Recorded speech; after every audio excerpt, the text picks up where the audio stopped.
Bab 16, buku-buku di dalam mobil. Desi melirik suaminya yang sibuk memeriksa berkas di sampingnya. Aku pikir suaminya Anita itu laki-laki yang monoton, tidak mau berkembang dan hidup maju. Sastro hanya melirik sang istri sekilas tanpa memberikan jawabannya.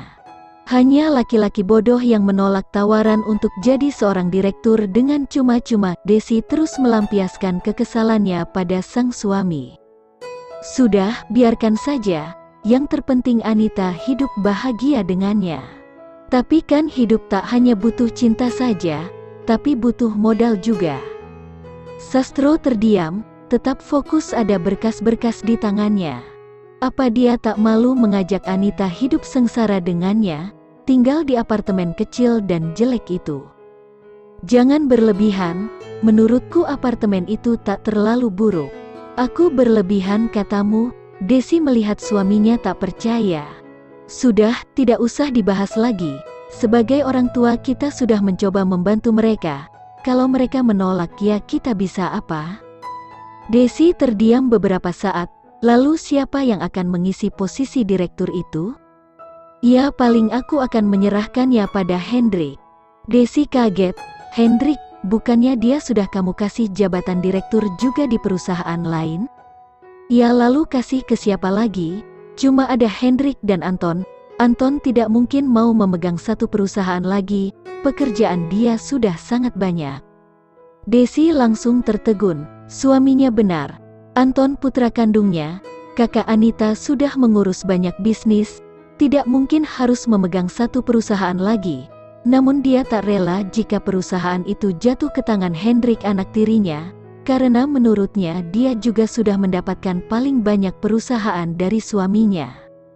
Desi lantas berpikir jika dia harus membujuk Anita agar Zaidan mau menerima tawaran dari suaminya karena Anita putri satu-satunya juga berhak hidup enak dengan menikmati harta miliknya dan sang suami. Malam hari, Lela berdiri melamun di samping jendela di ruang tamu, melihat lampu-lampu yang berkelap-kelip indah di tengah hiruk-pikuk mobil yang tiada henti walaupun hari telah semakin malam. Sambil memikirkan banyak hal, dia terus berdiri termenung hingga tak menyadari jika Zain telah pulang dan kini ada di belakangnya melihatnya dengan heran.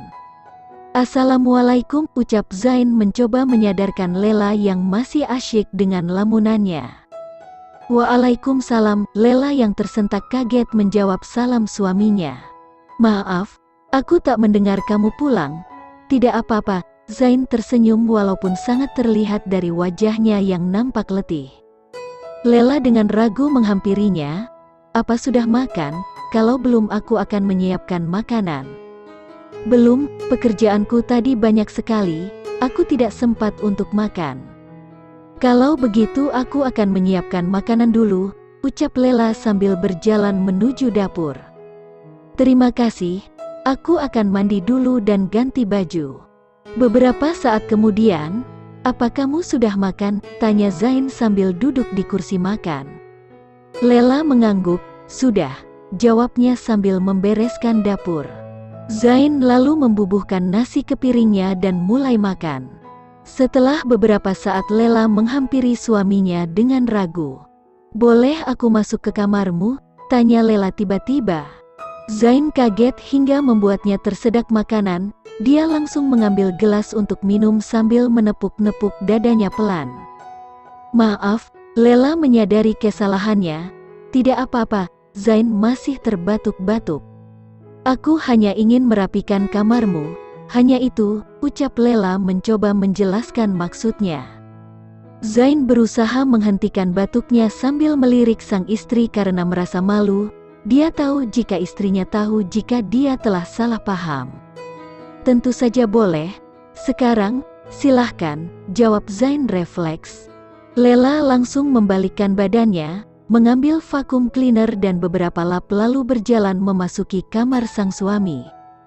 Setelah di dalam, sesuai dugaannya, dia melihat kamar yang berantakan, baju-baju berserakan di mana-mana juga tempat tidur yang acak-acakan.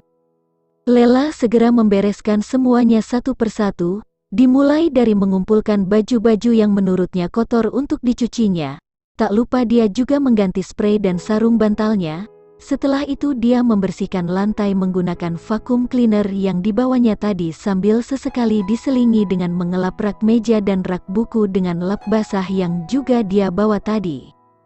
Setelah semuanya selesai, dia lalu berniat untuk membereskan meja kerja suaminya, di mana ada banyak buku-buku juga map yang berserakan tak beraturan.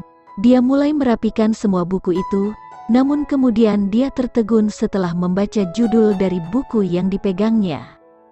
Lela kaget ketika mengetahui jika buku-buku yang berserakan itu adalah buku-buku baru yang semuanya membahas tentang kesehatan mental dengan poin utama adalah cara menanggulangi trauma seseorang, cara penyembuhan dan cara memahaminya. Lela tertegun, tak menyangka jika suaminya bahkan sampai melakukan hal ini untuk dirinya. Terdengar pintu kamar terbuka, Lela membalikkan badannya melihat Zain yang sudah berdiri di ambang pintu dengan wajahnya yang cemas. Terlambat, Zain pikir, ketika dia melihat istrinya tengah memegang buku-buku miliknya dengan wajahnya yang sedih. Keduanya terdiam beberapa saat, Zain tampak bingung tak tahu harus mengatakan apa. "Maaf, aku hanya mencoba ingin memahami apa yang sedang terjadi pada dirimu." Lela kembali membalikkan badannya membelakangi sang suami. "Iya, aku mengerti, terima kasih," jawab Lela pelan. "Boleh aku tahu sesuatu?" Lela membalikkan badannya lagi melihat Zain yang masih tetap berdiri di ambang pintu. Keduanya saling berpandangan. Zain mengangguk pelan. "Dari buku-buku ini, apa ada yang mengatakan jika aku bisa sembuh?" Zain tak segera menjawab. "Apa ada yang memberitahu caranya agar aku bisa cepat sembuh?" tanya Lela lagi. Zain membisu, "Atau bisa beritahu aku apa saja yang kamu dapatkan dari membaca buku-buku ini?" Trauma itu ibarat seseorang mengalami kecelakaan, dia selamat namun cacat seumur hidup, itu yang buku itu katakan. Zain menatap istrinya lekat. Trauma juga tidak akan sembuh seiring berjalannya waktu.